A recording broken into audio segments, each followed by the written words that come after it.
Hello, everybody, and welcome back to the offseason for season number 2. And first off, we're going to look at our record at 77 and 85. That's good for third in the AL Central. And that puts us at about anywhere between the 9th and the 11th pick, depending on how everything shakes out in next year's draft. So we're going to take a look at our guy stats from this year. Victor Reyes, 267 average, 15 home runs, 52 RBIs, and 547 at-bats. Willy Castro had a career year going 284, career high in home runs 21, career high in RBIs 64, and 571 at-bats. And Cabrera, and he's declining, so he probably won't be on next year's team, unfortunately. Only hit 211, only 26 RBIs and 6 home runs and 289 at-bats. He's just not the same from what he was, and that's just unfortunate, as you know, he was one of the best hitters in the game for the longest time. But on to Bob Montez, 244 average, 4 home runs, 27 RBIs, and 573 at-bats. He played all over, started off in right, and then after we traded Scope, he went to second. So, you know, not a really bad first year in the majors for him. Next up, Nunez, who took a big step forward. He batted under 200 last year. He got his average to 241 this year. 11 home runs, 49 RBIs. He had an extended workload, and I fully expect with Cabrera not being on the team next year for him to get an even more extended workload next year. And so that's a good step that we have some depth there. Now next up, Jeimer Candelario. He led our team in home runs at 35, 93 RBIs, 282 average, and that is all-star level. I don't think he made it. I don't remember if he made it this year or not, but he could have easily. So hopefully he can keep that going. Now the first of our young outfielders is Brock Deathridge, only 175 in average and 325 at bats. So not the type of year he wanted with his first full season in the majors. So he might start in AAA next year. And now another one of our do-it-all guys, Harold Castro. 259 average, 9 home runs, 22 RBIs, and 328 at-bats. It's about kind of what you're looking for from a guy who's plays everywhere and anywhere whenever you need him. He's with his contact against rights, as you can see, is an 85. He can still find a place on this team. Now, a guy I'm really impressed with is Sean Durant. He didn't really play a whole lot until we traded Ramos, and then he basically took over the starter position for catcher. And his rookie year, he batted 282, 5 home runs, 23 RBIs, and 305 at-bats. That's a really good year. Jumping to the major league is never easy from any level, but especially when you jump from college to the majors. He didn't play a single inning down in the minors, so that's really good to see. Now on to Akil Baddoo on our bench. 209 average, 4 home runs, 12 RBIs. And just, once again, it's not good enough. With the way that him and Brock Deathridge perform, we're probably have to sign some outfielders in the offseason. Now, one guy I am very impressed with is Gonzalez. 303 average. It's a smaller sample size at 145 at-bats, but it's still nice for him to come up and prove that he's productive. He's probably played his way on to the squad next year. I mean, he still has to do the work in the spring training, but it's kind of hard to keep him down in AAA with the way he performed this year. He can play all over as well. Now, a guy that won't be back is Nelson Cruz. 240 average, 23 home runs, 70 RBIs. Now, the home runs numbers isn't bad. The RBIs, not terrible, but the average he just didn't provide the exact punch that I was looking for. He pretty much played just DH. As you can see, he just can't play in the field, so that just swallows up a DH role where, you know, I like to give a guy a rest day and play him at the DH, but he just can't play in the field. So, and this is another reason why we're looking at possibly signing some outfielders as we go forward into the offseason. Now, a guy that got the call up during September call-ups is Bryant Packard. I wanted to see what he could do in the majors. He only got 27 at-bats, but he did hit 296. I still think he's probably at least another year away. Now, we're looking at also signing a catcher because Grayson Greiner just doesn't do it. He only had 80 at bats and only hit 200. He's starting to get up there in age. I think he's around 30 if he's not 30 already. So I just think we got, he is what he is. He's a guy that we can put in AAA and call up when we need some help. But we're going to be looking at signing a catcher as well. So on to the pitching staff, and the first up is starting pitchers and Spencer Turnbull, who's held the ace role for us the last 2 years, and he just, not the greatest of years again. 4.55 ERA, and it's just high. So next up is a guy that we traded for, and Zach Greinke. He ended up 3.95 ERA, 1.16 WHIP, 11 and 12 on the year, 189 innings pitched. He, provided a good depth for us, but I don't think I'm going to bring him back as he's getting way up there in age as well. Now, our signing, Descafani, he kind of bounced around between starter and long reliever. 4.53 ERA, 128 WHIP, 167 innings pitched. Probably not going to bring him back as well. But then we move on to the number 4 starter, Joey Wentz, the reigning Rookie of the Year. He had a pretty good year. 3.82 ERA, a 151 WHIP, 85 strikeouts, and 108 innings pitched. Now remember, he was hurt for a big portion of the year. That's why Matt Manning actually was able to come up. And we're going to look at Wentz's stats here. He actually had, a better year than his Rookie of the Year campaign. As you see, his ERA went from 4.05 to 3.82. And he started 3 more games. He didn't have the results as he won 11 games last year, but a lot of that came out of the bullpen as well. Now on to Matt Manning, who got his first major league action here. 10 and 10 on the year, 186 innings pitched, 177 strikeouts, 3.68 ERA, 121 WHIP. Not a bad first year in the majors. As you can see, he actually had a better ERA than Wentz did when he won Rookie of the Year. Now, I don't think he's going to win Rookie of the Year. There's a lot better rookies this year. But on to the bullpen. Tyler Alexander pitched 87 innings out of the bullpen for a 3.40 ERA. And that's not bad. He's a long reliever, so he was out there for, more innings than normal. So that's pretty encouraging. Another one that's encouraging is Michael Fulmer. Now, I don't understand. He got starter innings pitched out of the bullpen. He did have a 3.64 ERA. So I don't really know this game's, when you're simming through a bunch of games, like obviously I do, I don't really understand how they work their bullpen, because 183 innings pitched is still really high, especially as we move on and you can kind of see some of the other guys who didn't pitch nowhere near that. Now, Casey Mize, I ended up moving to the bullpen after the trade deadline. He needs to take a step forward here. Another ERA over 4, a WHIP of almost 1.4. He did have 132 strikeouts, which isn't bad, and 14 and 12 on the year. But I expect more out of him. I expect him to start to challenge Turnbull for that ace role, and he's just struggled the last 2 years. I know last year was his rookie year. Can't put a whole lot of stock into that because things can change pretty quickly. So we're hoping next year he can take that step forward. Now, speaking of step forwards, is Joe Jimenez. He ended up with the year with a 3.11 ERA and 55 innings pitched with a 1.07 WHIP. Now, this is a guy who drastically improved from last year, as you can see here. He ended last year with a 6.13 ERA. So this is really encouraging to see. As you can see, he only pitched 39 innings last year. We ended up sending him down to AAA for a while because we just couldn't trust him. He would come in and just get hit around.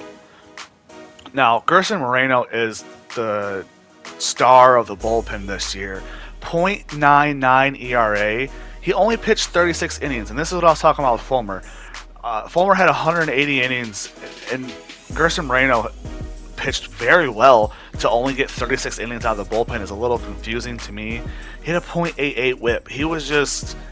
Now, it's obviously a small sample size, but he was dominant this year. He only allowed, as you can see here, 4 earned and just 4 runs in general.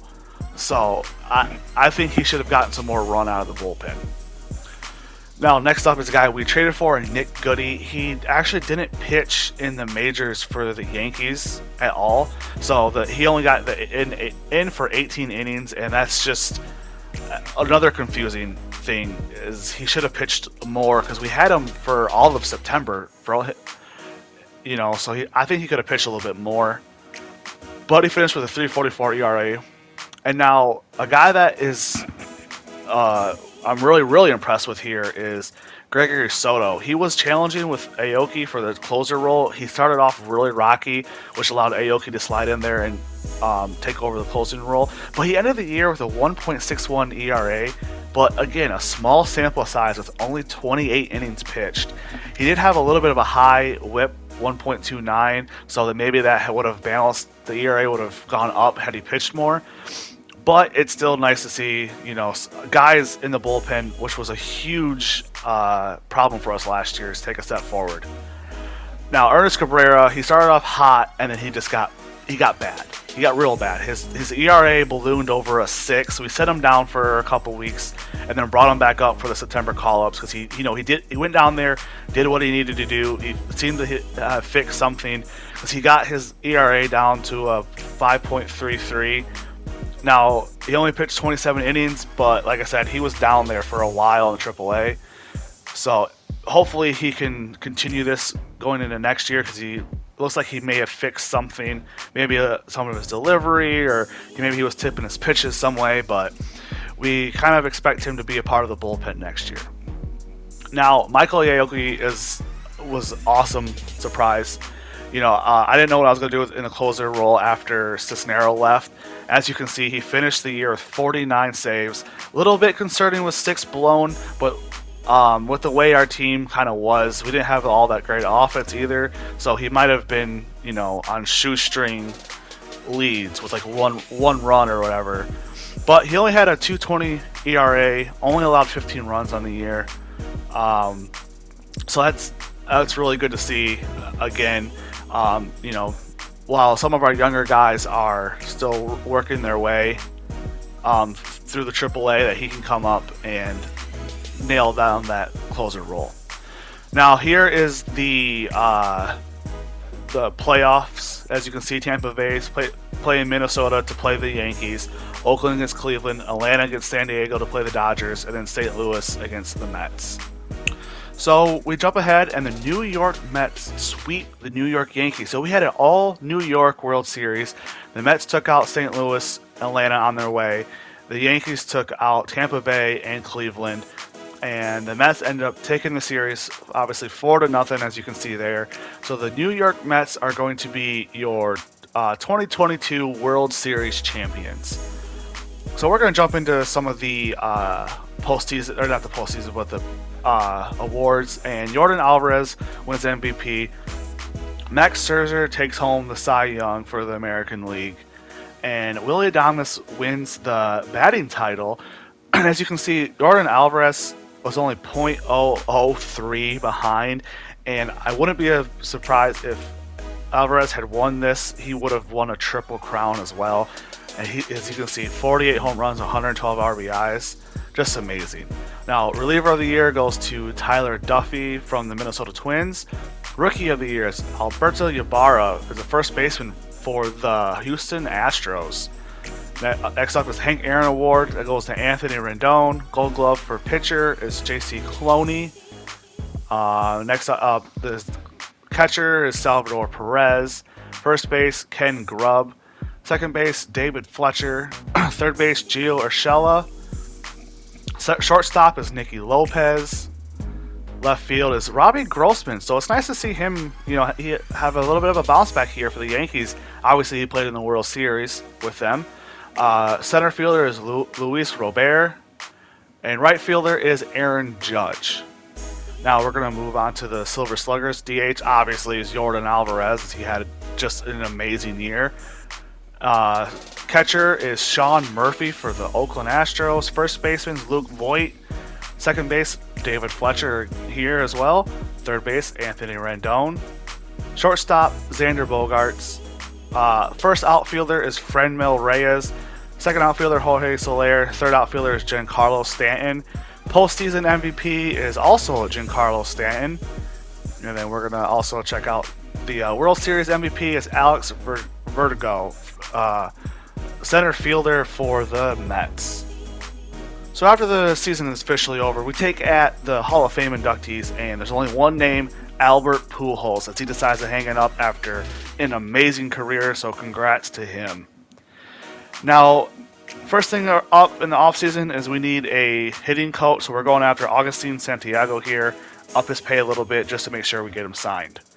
Now, first thing I'm looking at here is a backup catcher, and we come across Yadier Molina. Now, he's getting really up there in age, but my thought process here is we can put him in AAA or AA and let him mentor Kevin Ellis for a year or two and just kind of ride with what we have going forward. So another person I end up looking at here is Jackie Bradley Jr. He wants 5 years. We're definitely going to lower that, up his salary here just to make sure he comes. And I end up going down to just a 1 year deal. Now, the thing about signing the outfielders is I want to sign people who are going to contribute, but also if our younger guys are starting to push for time, they're easy to just, unfortunately, get rid of. And that's not the best way to say it, but I kind of think you get my point.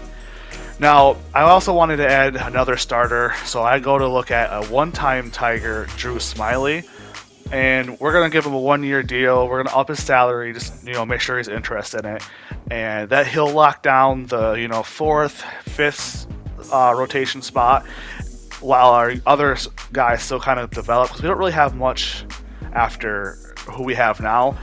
And the first big free agent signing is Aaron Nola to the Braves, 9 years, $279 million. And so we see here, Yadier Molina does sign. And like I said, look, we're going to stash him in AAA or AA, wherever Kevin Ellis starts. And he's going to mentor him. And I think that's just going to be a bigger step forward for us. Now, we also see Jackie Bradley Jr. Signs. He'll probably start the year in left. As you see, he did not have a very good year last year, but maybe he can have a turnaround, bounce back year, or maybe even a trade bait. And also, Drew Smyly does sign. He'll be our fifth starter going into the year. So, in the round 2, I do want to add one more outfielder, and I come across Benito Ozuna. Look at his stats there. He's an instant upgrade on offense. He's a pretty decent fielder with some speed. And he's okay with 1 year, $1.1 million. We are running to his agent to offer him this contract. So another thing I noticed is our second base depth is pretty light. And I want to sign a guy here to, start the year at the major league level and kind of take the pressure off Montana, let him develop more in AAA. So we come across Yanni Hernandez, and he only needs 1 year, $90,000. So we take that contract and offer it to him. Now, Benito Ozuna does sign, and I'm actually kind of excited about that. So he should be a pretty good right fielder. Instant offense for us going forward. And Yanni Hernandez does sign as well. As you can see, Montana is more highly rated, but I don't want to rush him. Let him sit down in AAA. Force us to play him. Force us to bring him up. And force us to make him our second baseman. And I think that's the best way to go. So Hernandez will be our starter at second base to open the season. Now, we did get a trade offer from the Astros for Willy Castro, and I turned it down. But I wanted to go see some of the offers out there. And as you can see, there's a lot of interest in Willy Castro. I'm not in no rush to trade Castro. I really like him. I think he can help our team. But another advantage of signing Hernandez, if we do get an offer we can't refuse, we have some depth there as well. So we'll have to see how that plays out. Now, that is going to do it for this episode. Short and sweet off season. We did make, a little bit more of a splash this year. We had a little bit more money to play with. I know we didn't really make any splashy signings. We didn't pay guys a whole lot, but we got out and we made some moves to try to make our team a little bit better. At the very least, maybe get us some good trade pieces at the trade deadline next year to get some more prospects. But I'm pretty happy with what we got. I think our offense improved with Benito Ozuna. And Jackie Bradley Jr. did have a down year, but he's still a tremendous fielder as well. Hoping for a bounce back. And then, Smiley, he's going to be is what it is with him. He's going to be the fifth starter. He's going to be a guy who just eats innings, hopefully, for us. And Hernandez is just, for a lack of a better term, just a placeholder for Montana. So we'll have to see how that goes. But next episode, it will be spring training, and who knows, maybe Montana will play his way onto the team from there, and we'll see how some of our signings work out for us. And we'll go from there with that. But that's going to do it here. I hope you guys liked it. I hope you guys enjoyed it. If you did, don't forget to like and subscribe. And we'll catch you guys next time here on Cardboard Cutouts.